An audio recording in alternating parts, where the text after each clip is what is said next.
I don't honestly think I'd be here now if it wasn't for them. If they hadn't have come along first, well, who knows how it would have worked out. But my brother Barry gave me my first break. But what I discovered over the years is if you don't have failure, you can't have success. Yeah. Because every time you fail, you learn something. He kept the truth locked away for nearly 40 years. The pain, the guilt, and the questions that haunted him every single night. At 78, Barry Gibb finally said what he'd never dared to say before. Not to the cameras, not to the fans, not even to those who thought they knew him best. The last surviving brother of the Bee Gees had carried a secret that wasn't about fame, fortune, or the music that made them legends. It was about Andy, the youngest Gibb, the one who shone the brightest and fell the hardest. For decades, Barry had stood on stage beneath the lights, his falsetto soaring through songs that defined an era. But behind every note, there was a shadow. The face of his little brother, forever frozen in time, smiling on the album covers, gone far too soon. Fans saw a legend who survived tragedy, but few knew the truth of how deeply it scarred him. Barry Gibb wasn't just mourning a brother. He was mourning the choices he made, the words he never said, and the day he realized that love alone can't save someone from themselves. When Barry finally spoke about Andy, his voice trembled in a way audiences had never heard before. He called Andy a shining star who burned too bright, but there was something else in his tone, a quiet confession. For years, Barry had replayed their final conversation, a disagreement that ended in silence, just days before Andy's death. He said he still hears it sometimes, the sound of Andy's laughter mixed with regret, echoing through time. He said the hardest part of surviving wasn't the fame or the loss of the Bee Gees. It was learning to live with the ghosts of those he loved. The world had seen Barry Gibb as a man of control, a perfectionist, a leader who never cracked. But when he finally opened up, that image broke apart. Beneath the calm, there was heartbreak, guilt, and a love so deep it could never fade. This is the truth Barry Gibb carried for nearly a lifetime. The truth about the brother he tried to save but couldn't. The story of Andy isn't just a tragedy. It's a mirror into the heart of a man who gave the world his music while quietly losing the people he loved most. If you're loving this story already, hit that like button and subscribe so you never miss another incredible music legend documentary. Now let's dive into where it all began. Before the fame, before the lights, and before the heartbreak, there was a small island in the Irish Sea where a boy named Barry Gibb began to dream. Born in Douglas on the Isle of Man in 1946, Barry was never just another child with a guitar. Even as a boy, his voice carried something magnetic, a blend of innocence and power that made people stop and listen. His parents, Hugh and Barbara Gibb, saw that spark early on. They weren't wealthy, but they gave their children something far more valuable: belief. The Gibb home was full of laughter, noise, and endless melodies. Barry and his younger brothers, Robin and Maurice, began singing together before they even understood the meaning of fame. To them, music was simply the language of family, a way to stay close when the world outside felt uncertain. In the late 1950s, the Gibb family packed up their lives and moved to Australia, chasing opportunity and stability after tough years in England. For the Gibbs, it was destiny. The brothers began performing at small local events and talent shows, calling themselves the Rattlesnakes before finally becoming the Bee Gees. Short for Brothers Gibb, their harmonies were raw, pure, and hauntingly beautiful, even at such a young age. The trio's chemistry on stage was undeniable, with Barry at the center, not because he demanded it, but because everyone around him could feel his quiet leadership. His creative instincts were sharp, and he was already writing songs that sounded wiser than his years. By the time the family returned to England in the mid-1960s, the Bee Gees had grown from a local novelty act into something special. Their unique blend of tight harmonies, emotional lyrics, and genre-blending sound caught the attention of producer Robert Stigwood. Suddenly, the brothers were no longer just chasing a dream. They were living it. Success came fast. Hits like New York Mining Disaster 1941 and To Love Somebody launched them onto the world stage, their melodies cutting straight into the hearts of millions. While Robin brought drama and emotion, and Maurice provided grounding and arrangement, it was Barry who shaped the vision. His natural ability to sense what the world wanted to hear and what his brothers were capable of giving turned him into the creative core of the group. But with leadership came pressure. The more success they achieved, the more the weight fell on Barry's shoulders. Behind his calm confidence, he was a man constantly balancing art and family, ambition and loyalty. The Bee Gees weren't just a band. They were brothers. And every argument, every long night in the studio carried emotional stakes that most groups could never imagine. Still, Barry pushed forward. He wasn't content with fame. He wanted greatness. He began experimenting with sound, layering vocals in ways that defied convention, fusing pop, soul, and disco before anyone else dared. By the late 1970s, with Stayin' Alive, Night Fever, and How Deep Is Your Love, the Bee Gees had become the heartbeat of an entire generation. For Barry, those years were both triumph and test. While the world celebrated their glittering success, he quietly became the anchor, the brother everyone turned to when things got difficult. The music defined them, but it also chained them together in ways none of them could escape. Fame had given Barry everything he dreamed of, but it had also planted a seed of fear. A fear of losing it all, and more painfully, of losing the people who made it possible. As the Bee Gees conquered the world, Barry Gibb found himself living a life that most could only dream of. Endless applause, flashing lights, and the weight of global fame. But behind the glamour, Barry's world was never just about success. It was about survival. Emotional, mental, and spiritual. Fame has a way of making people forget who they are, but Barry was determined not to lose himself completely. His brothers often called him the protector, the one who held the family together when fame began to pull them apart. Barry met Linda Gray during a taping of Top of the Pops in London, at a time when his career was at its most chaotic. He had just come out of a brief, unstable marriage that ended before he'd even had the chance to grow into adulthood. The pressures of early fame had consumed him, but Linda's presence changed everything. She wasn't part of the industry machine. She wasn't dazzled by the fame, the flash, or the money. She saw Barry, the man beneath the legend, and that made all the difference. They married on September 1st, 1970, Barry's 24th birthday. From that moment on, she became the calm in his storm. While the world saw Barry as a superstar, at home he was simply a husband and a father. Together, he and Linda raised 5 children: Stephen, Ashley, Travis, Michael, and Alexandra, building a life that looked almost ordinary despite the extraordinary career surrounding it. Their home in Miami was full of music, laughter, and the normal chaos of family life. It was there that Barry could breathe, away from the pressure of charts and critics. In interviews, Barry often credited Linda for saving him from the same destructive patterns that had consumed so many in the music world. Without her, he once said, "I might have gone the same way as my brothers." Her stability became his shield, the reason he could keep performing when others around him fell apart. But even as Barry found peace in his own family, he couldn't ignore the widening cracks within the larger Gibb circle. His brothers, Maurice and Robin, were struggling to manage their own identities within the group, and their youngest brother, Andy, was growing up in the shadow of legends. Andy idolized Barry, seeing in him the success he wanted for himself. But where Barry had found balance and emotional grounding, Andy was adrift. The fame that lifted Barry higher only made Andy feel smaller, like he was chasing something he could never quite catch. Barry could see it happening, and it broke his heart. There were moments when he tried to pull Andy closer, to guide him the way an older brother should. But by the time Andy's own star began to rise, the machine of fame had already claimed him. Barry understood that world all too well. The late nights, the endless tours, the pressure to stay perfect in front of millions. Yet he also knew that not everyone could survive it. As Barry built a family and legacy rooted in love and discipline, Andy drifted into a world where love and attention blurred together, where applause replaced affection, and where silence felt unbearable. Barry once said that fame magnifies who you already are. For him, it strengthened his focus. For Andy, it exposed his fears. And though Barry had all the wisdom of experience, nothing could truly prepare him for what was coming.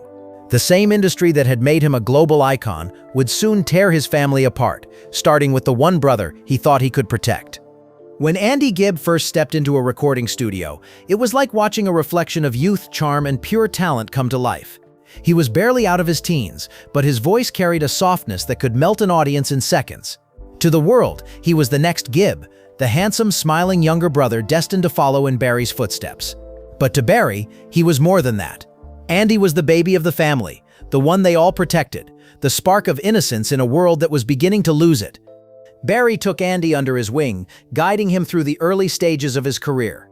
He produced his first album, Flowing Rivers, and co-wrote what would become Andy's defining hit, I Just Want to Be Your Everything. The song shot straight to #1, and almost overnight, Andy became one of the brightest young stars in the world. His follow-up single, Shadow Dancing, another collaboration with Barry, was even bigger. At just 20 years old, Andy Gibb was living the dream. Platinum records, magazine covers, sold-out tours, and millions of adoring fans. But behind the glitter and the flashbulbs, there was a quiet fear growing inside Barry. He had seen this story before. The fame that rises too fast, the pressure that builds too early, the adoration that becomes an addiction. Andy was sensitive, romantic, and emotional, the kind of person who felt everything deeply. Barry noticed how easily his younger brother got lost in the highs of success and crushed by the lows of loneliness. There were nights when Andy would call him from across the world, his voice trembling, asking for advice on how to handle the weight of it all. Barry always tried to reassure him, to remind him that the music came first, that the fame was only temporary. But Andy was chasing something Barry couldn't give him, the feeling of being loved by everyone, all the time. By the early 1980s, Andy's career was booming, but the signs of trouble were there. Missed rehearsals, canceled shows, exhaustion that went beyond physical tiredness. Barry tried to step in, to manage his brother's schedule and surround him with people who would protect him, not exploit him. But Andy's charm drew people in, not all of them with good intentions. The industry loved him when he was on top, but when he stumbled, the same world that once praised him began to turn cold. Barry could see the pattern forming, the same brutal cycle that had chewed up countless young stars before him. To outsiders, Andy was still the golden boy, but to Barry, he was slipping. The pressure to keep up with the Bee Gees' success and his own rising fame created a kind of emotional chaos Andy wasn't built to handle. He wanted to please everyone, his brothers, his fans, his managers, but in doing so, he began losing himself. Barry later admitted that Andy had the purest voice among all of them, but he lacked one thing Barry had learned the hard way: resilience. And no matter how hard Barry tried, he couldn't teach his brother how to carry that.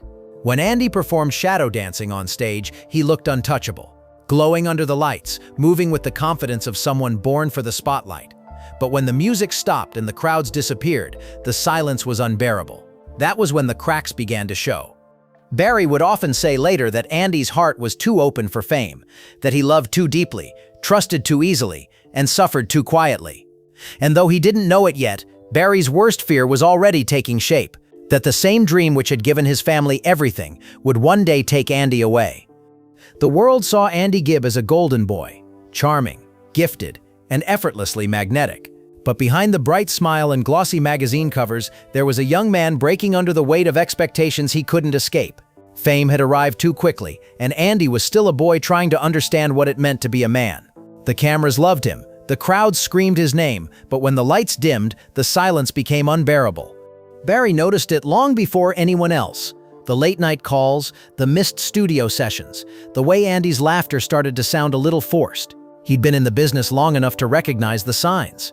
The exhaustion, the anxiety, the endless pressure to stay perfect. But this time, it wasn't a bandmate he was trying to protect. It was his little brother, the kid he used to chase around the house, the one who used to fall asleep listening to his songs. Barry tried to step in, offering advice, discipline, even money when needed. But fame had its own grip on Andy. The spotlight that had once felt warm now burned him from the inside out. Rumors began to spread. Stories of canceled performances, sudden mood swings, and emotional breakdowns. Andy's relationship with actress Victoria Principal, once seen as the ultimate Hollywood romance, began to crumble under the pressure of his unstable lifestyle. The tabloids painted him as a playboy, but those who knew him said he was just lonely. He wanted love. Not attention, not fame, but something real. And every time another relationship fell apart, it deepened the hole he was already falling into. Barry, meanwhile, was torn between two worlds. On one side, he had a thriving career and a growing family that depended on his presence. On the other, a brother who was slowly slipping away.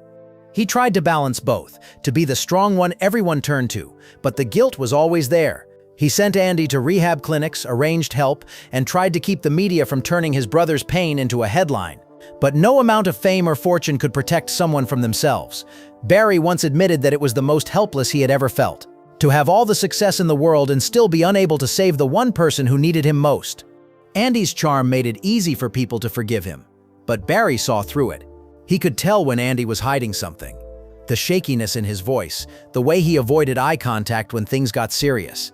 There were moments when Barry thought he'd turned a corner, when Andy seemed hopeful again, writing new songs, talking about rebuilding his life.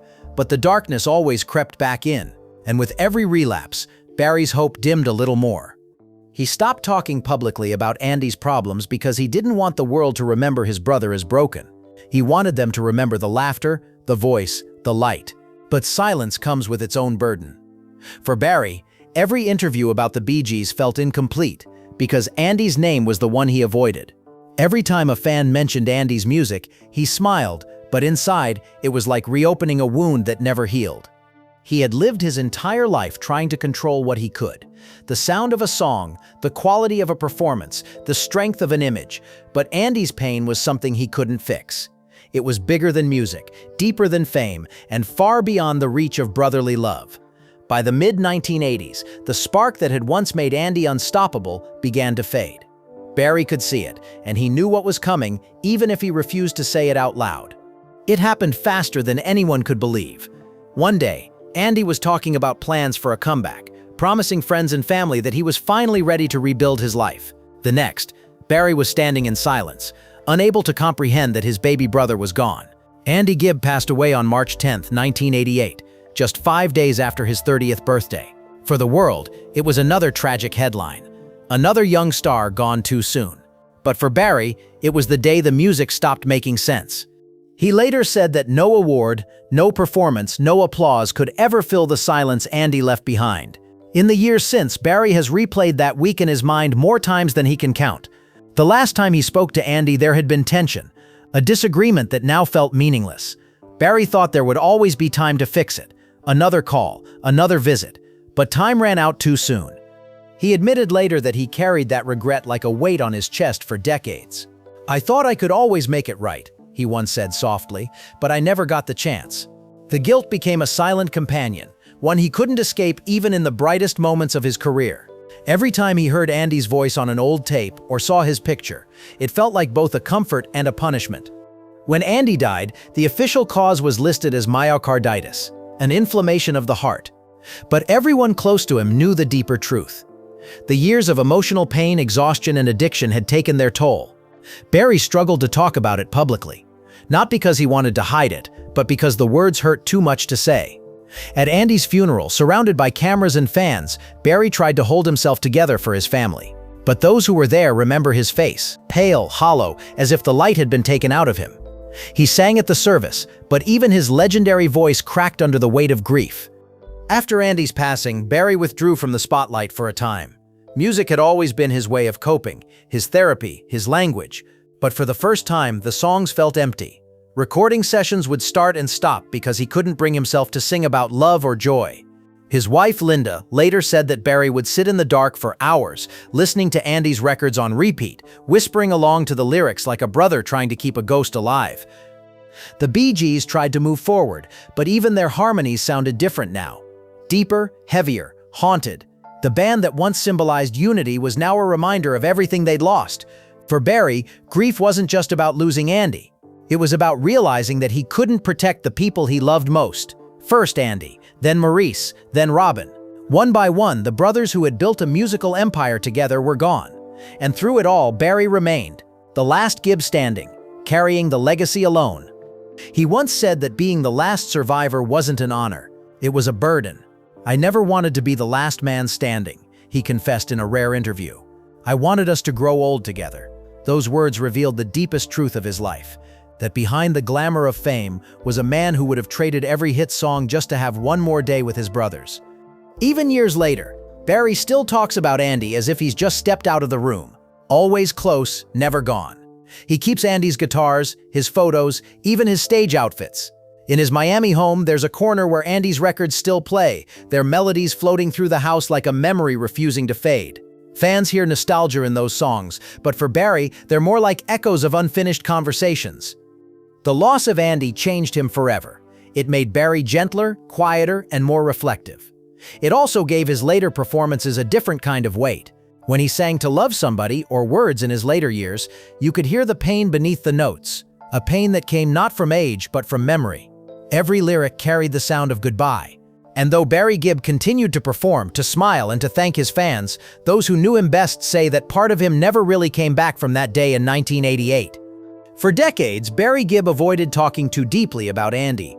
When interviewers brought up his name, Barry would smile politely, say something kind, and quickly steer the conversation back to music. It wasn't avoidance out of shame. It was self-preservation. The pain was simply too great. But as Barry grew older, time began to strip away the walls he had built. At 78, sitting across from interviewers in quiet studios and documentary sets, Barry finally spoke about Andy in a way he never had before. His voice, once strong and confident, now carried the weight of decades, cracked, fragile, but honest. What he revealed wasn't just about Andy's downfall. It was about his own regrets, the truth he'd carried in silence, and the love that still haunted him after nearly 40 years. He said Andy was a shining star who burned too bright, but behind that poetic phrase was a lifetime of guilt. Barry admitted that he had often questioned himself. Could he have done more? Could he have been there differently? He said that Andy wasn't just struggling with fame, he was struggling with being the youngest in a family of giants. The Bee Gees were already legends when Andy's solo career began, and though Barry did everything he could to support him, the shadow was unavoidable. He wanted to stand on his own, Barry said, but the world wouldn't let him.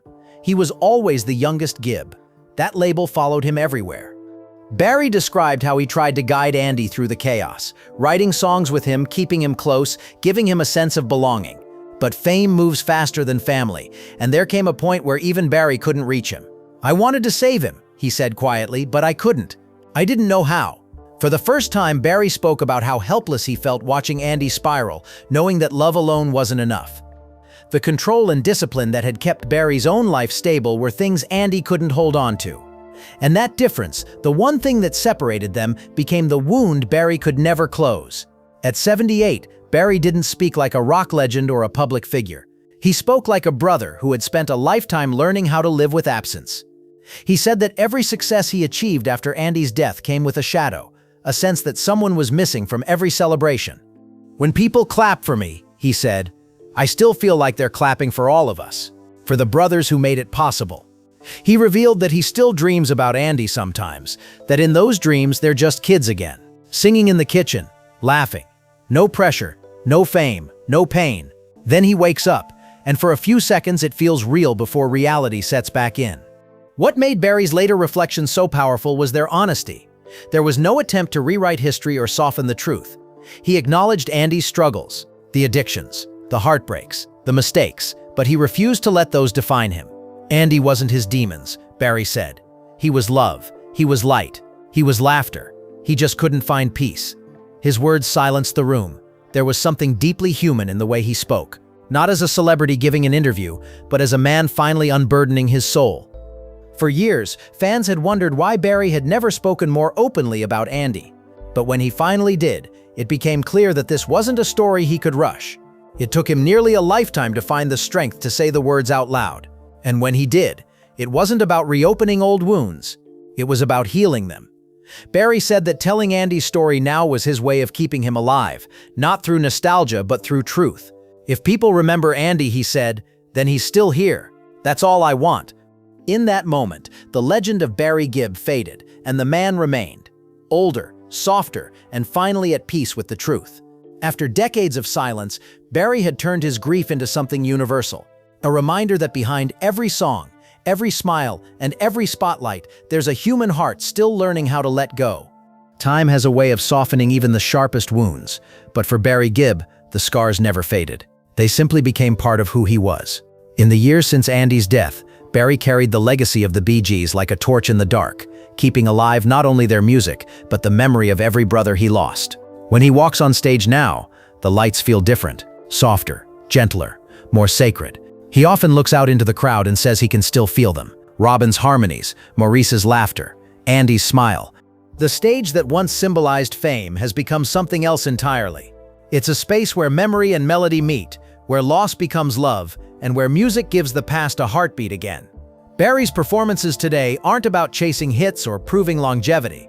They're about connection.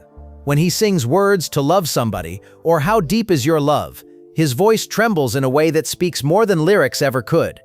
Each song carries echoes of his brothers, woven into every note. He once said, "When I sing now, I'm not singing alone, they're all with me." That's the beauty of Barry's story. The idea that music can outlast death, that love can echo louder than grief. It's the reason why new generations continue to discover the Bee Gees, not as a relic of the past, but as proof that harmony born from family never really dies. Looking back, Barry Gibb's life isn't just a chronicle of music history. It's a lesson in resilience. He lost everything a man could lose: brothers, friends, innocence. Yet he kept giving his voice to the world. And through that voice, the story of the Gibb family continues to live. Andy may have been taken too soon, but through Barry's songs, his spirit still dances somewhere between the verses and the silence. That's the magic of legacy. It doesn't end when the person is gone, it transforms into something eternal.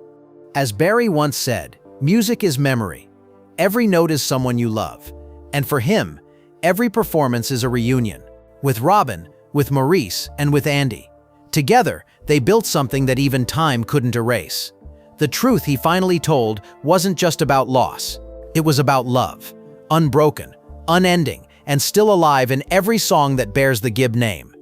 If this story moved you, please hit that like button, drop a comment sharing your favorite Bee Gees memory, and subscribe for more untold stories from music's greatest legends. Thanks for watching.